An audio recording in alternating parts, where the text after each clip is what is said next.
Hello friends, welcome to my channel Sarathi classes by Payal Ahuja. आज हमारा industrial relation का lecture 2 है, जिसमें हम अप्रोचेस करेंगे।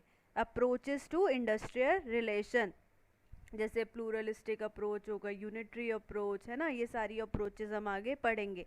और हमने पहले लेक्चर में क्या किया था? लेक्चर 1 में इंडस्ट्रियल रिलेशन का इंट्रो दिया था, मैंने कॉन्सेप्ट समझाया था, ऑब्जेक्टिव्स बताए थे, स्कोप बताए थे। जिसने पहला लेक्चर नहीं देखा प्लीज़ जाके देखिए। अब हम अपना लेक्चर्स 2 स्टार्ट करते हैं। Let's start. अप्रोचेस से पहले हम इम्पोर्टेंस देख लेते हैं कि इंडस्ट्रियल रिलेशन की इम्पोर्टेंस क्या है। हमने उसके ऑब्जेक्टिव समझ लिए थे, स्कोप समझ लिया था, कॉन्सेप्ट क्या है इंडस्ट्रियल रिलेशन का, कि हमारी एक अच्छी रिलेशनशिप होनी चाहिए, है ना, वर्कर्स की मैनेजमेंट के साथ, एम्प्लॉयर्स के एम्प्लॉयज़ के साथ, ऑर्गेनाइजेशन के साथ, वर्कर्स की अपने खुद के साथ एक अच्छी बॉन्डिंग रिलेशनशिप होनी चाहिए, है ना, अच्छे रिलेशंस होने चाहिए। तो उससे क्या होगा? अनइंटरप्टेड प्रोडक्शन होगी, ठीक है। This means continuous employment for all from manager to workers. Production में कोई इंटरप्शन नहीं आएगी, कोई कन्फ्लिक्ट्स नहीं होंगे, रिलेशन अच्छी हो। छोटे मोटे कन्फ्लिक्ट्स तो आते हैं पर वो सोल्यूशन उसका हो जाता है अगर आपस में बातचीत हो, है ना, तो सारी चीज़ें सॉल्व हो जाती हैं, ठीक है। दूसरा, reduction in industrial disputes. Industrial disputes में रिडक्शन आएगी। गुड इंडस्ट्रियल रिलेशन होंगे तो इंडस्ट्रियल डिस्प्यूट्स कम होंगे, जैसे स्ट्राइक्स कम होंगी, लॉकआउट्स कम होंगे। ये सारी स्ट्राइक्स मैं आगे आपको एक एक करके पढ़ाऊंगी। लॉकआउट्स, गो स्लो टैक्टिक्स, घेराव एंड ग्रीवेंसेस कम होंगे, ठीक है। मोराल हाई होगा।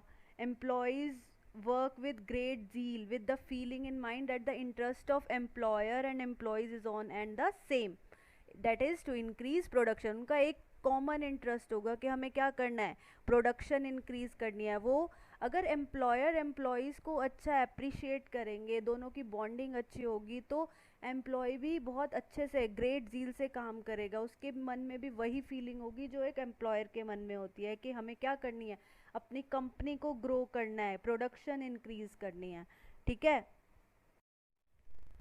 अगला है mental revolution. The main object of industrial relation is a complete mental revolution of workers and employees, दोनों मिलके कॉमन इंटरेस्ट से काम करे, प्रोडक्शन इंक्रीज करे, है ना।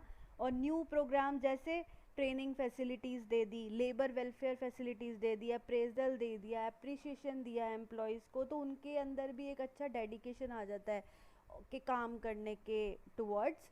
और एटमॉस्फेयर भी कंपनी का बहुत अच्छा हो जाता है, डेवलपमेंट होने लग जाती है, प्रोडक्शन अच्छी होने लग जाती है ना। वेस्टेज रिड्यूस होगी, मैन की, मटेरियल्स की, मशीन की, ठीक है। और नेशनल इंटरेस्ट क्या होगा, प्रोटेक्ट होगा। इसका मतलब सबका सीधा सीधा इफेक्ट कहाँ पड़ेगा, कंट्री की इकोनॉमिक डेवलपमेंट में। आगे समझ इम्पोर्टेंस क्या क्या थी? High morale, new programmes, reduce wastage, ठीक है, और अनइंटरप्टेड प्रोडक्शन, ठीक है। अब आ गई हमारी approaches. Approaches of industrial relations कौन कौन सी हैं? Psychological approach, human relations approach, sociological approach, Gandhian approach, socio ethical approach, Dunlop's approach जिसे हम सिस्टम अप्रोच भी कहते हैं, unitary approach, pluralistic approach, Marxist approach, ठीक है। ये सारी अप्रोचेस, इसमें से हम सारी पढ़ेंगे पर इसमें चार बहुत इंपॉर्टेंट है: unitary approach, pluristic approach, Marxist approach, system approach, and हाँ ऑफ कोर्स गांधीयन अप्रोच। और ये सारी भी हम आगे पढ़ेंगे। पहले स्टार्ट करते हैं यूनिटरी अप्रोच से। यूनिटरी अप्रोच क्या है?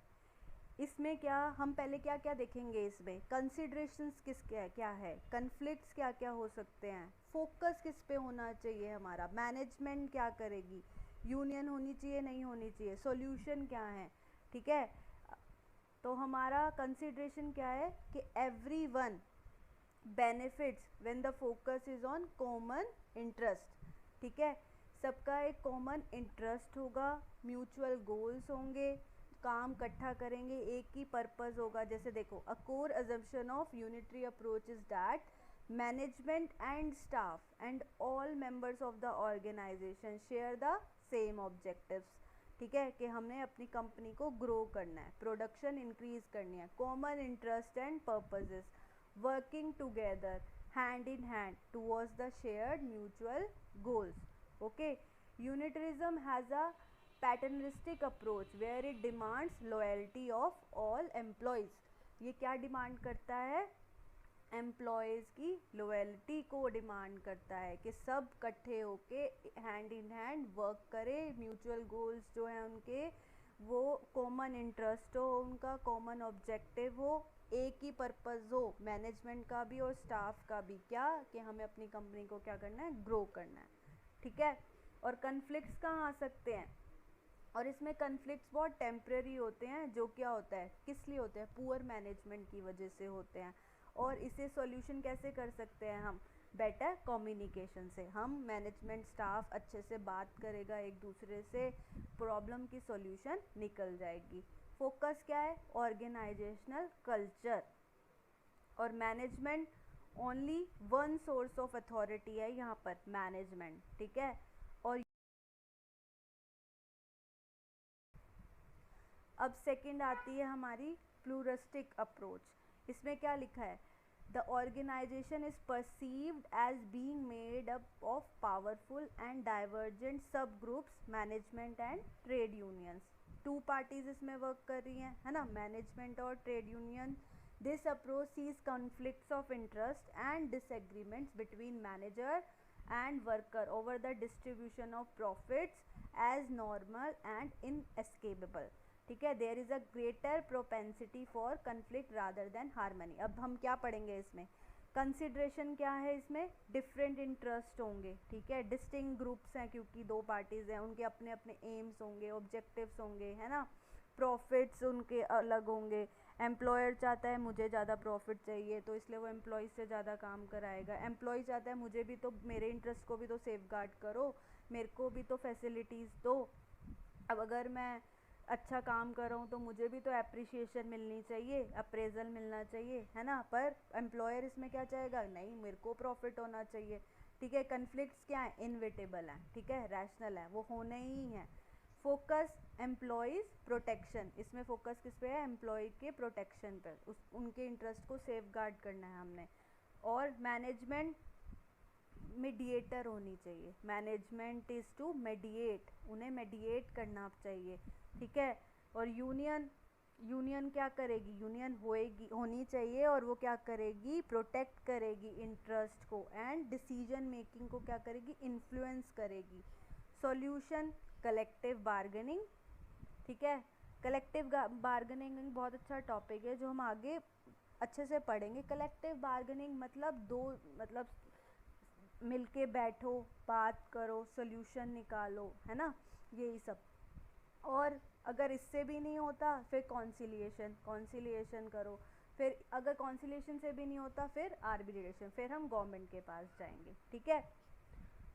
अब आती है हमारी मार्क्सिस्ट अप्रोच। क्या है? देखो इसमें क्या लिखा है? The basic assumption of this approach is that industrial relation under capitalism, मालिक शाह अंडर, है ना, and are an ever lasting and unavoidable source of conflict. इधर कन्फ्लिक्ट्स आते ही आते हैं। The Marxist approach views the power relationship between two classes, employer जो capital and the employ labour, as the crux of the industrial relation, ठीक है।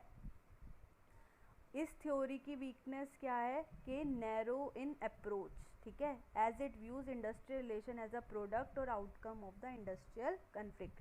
अब इसमें कंसिडरेशन पढ़ें हम। कंसिडरेशन इसमें क्या है?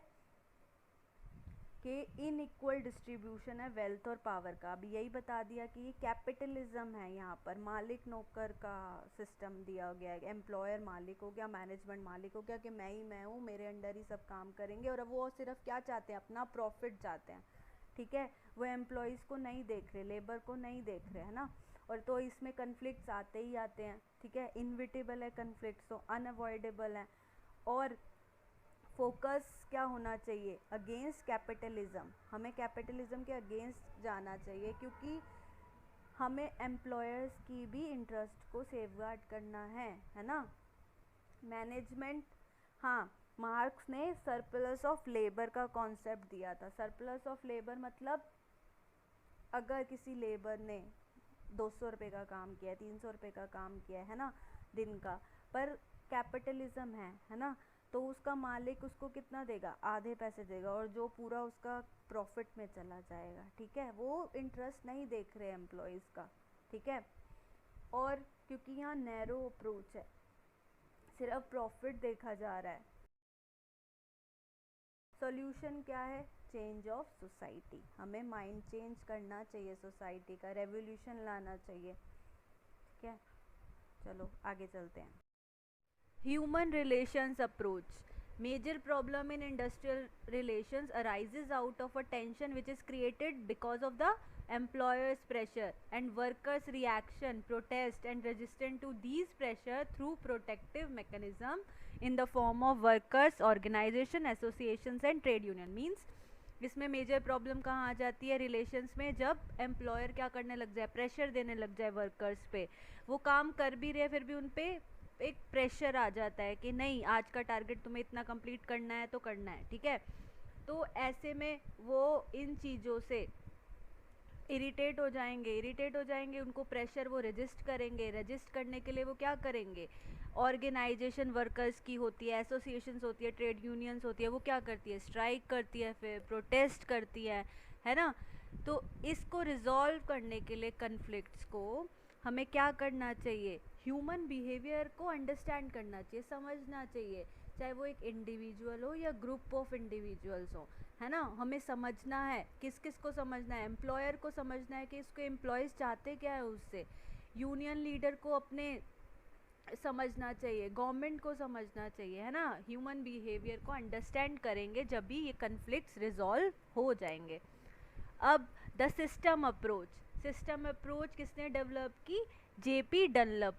ठीक है, 1958 में। इसमें क्या है, टू पार्टी सिस्टम है, ट्राई पार्टी। जब गवर्नमेंट आ जाती है तो वो क्या बन जाती है, ट्राई पार्टी सिस्टम बन जाती है।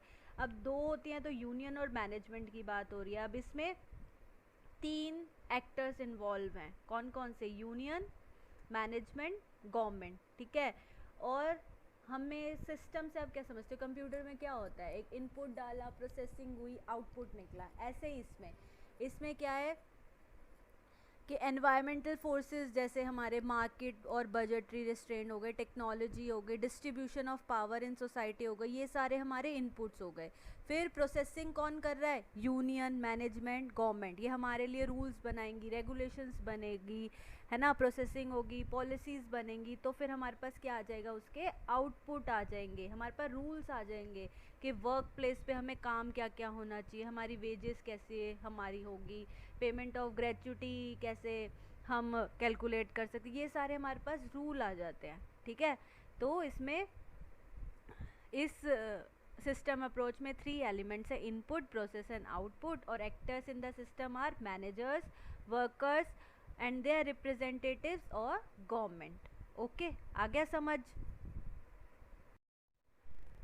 साइकोलॉजिकल अप्रोच, साइकोलॉजी से आप समझते हो, है ना। कन्फ्लिक्ट्स कब आते हैं लेबर और मैनेजमेंट में, जब हम पहले से ही परसीव कर ले नेगेटिव किसी के बिहेवियर के प्रति, टुवर्ड्स बिहेवियर हम पहले से ही नेगेटिवली परसीव कर ले, नहीं उसका तो ऐसा ही चलेगा। मैनेजमेंट के लिए हम कभी कभी सोच लेते हैं कि नहीं ये हमारे लिए कुछ करती नहीं है, ये नहीं, मतलब हम नेगेटिवली परसीव कर लेते हैं, है ना। और वहीं से प्रॉब्लम स्टार्ट हो जाती है आनी, जैसे income, level of education, communication.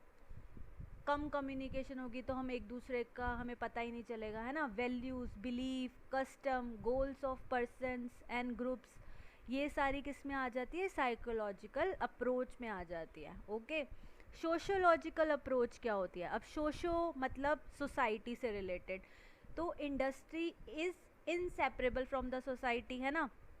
Industry एक सोसाइटी से तो इंसेपरेबल नहीं हो सकती, वहीं फंक्शन कर रही है, उसका मेन फंक्शन क्या है, economic. Social consequences are also important such as urbanization, social mobility, housing and transport problems in industrial areas. ठीक है, disintegration of family structure, stress आ जाता है, स्ट्रेन होता है ना। अब as industries develop a new industrial cum social pattern emerges which provides general new relationships, institutions, behavioral pattern and new techniques of handling human resource. ठीक है. Gandhian approach, Gandhi ji की तो आप सब वैल्यूज जानते ही हो. वो क्या कहते थे, उनके फंडामेंटल प्रिंसिपल्स ही क्या थे कि सच के रास्ते पे चलो, नॉन वायलेंस, नॉन पोजेशंस, है ना. वो क्या कहते थे कि जो हो सकता है बातचीत से प्रॉब्लम सॉल्व हो सकती है, कलेक्टिव बार्गेनिंग से प्रॉब्लम सॉल्व हो सकती है, इक्वालिटी होनी चाहिए लोगों के अंदर, ठीक है, इक्वल, सबको समान रूप से हमें देखना चाहिए. अगर हाँ कलेक्टिव बार्गेनिंग से कुछ ना हो, मिलके सॉल्यूशन ना निकले, तो हमारे पास लास्ट वेपन होता है सत्याग्रह, कि हम प्रोटेस्ट कर सकते हैं. उनका था ना अहमदाबाद मिल, आपको याद होगी, वो मिल के ओनर्स बोनस नहीं दे रहे थे, प्लेग बोनस वर्कर को, तो उन्होंने क्या किया था, प्रोटेस्ट किया था, पर कैसे, नॉन वायलेंटली, है ना. तो यही कह रहे हैं, worker can use non cooperation to have their grievances redressed, worker should resort to strike for just cause and after the employers fail to respond to their moral appeals. ठीक है, अगर एम्प्लॉयर्स जो हैं वो गांधी जी का प्रिंसिपल ऑफ ट्रस्टीशिप को follow करते हैं, तो यहाँ कोई स्कोप नहीं होता कि वो कन्फ्लिक्ट्स आ जाएं बिटवीन देम एंड लेबर्स. ठीक है,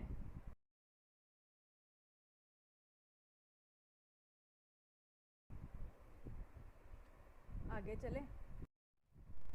यहाँ हमारा लेक्चर ख़त्म होता है. तो प्लीज़ आपको मेरा लेक्चर समझ आया है, पसंद आया है, ऐसे ही मैं अपने एफर्ट्स करती रहूँगी कि आपके पास अच्छे से अच्छा कंटेंट पहुँचे. तो please do like, share and subscribe my channel. Please press the bell icon और support our channel. Thank you so much.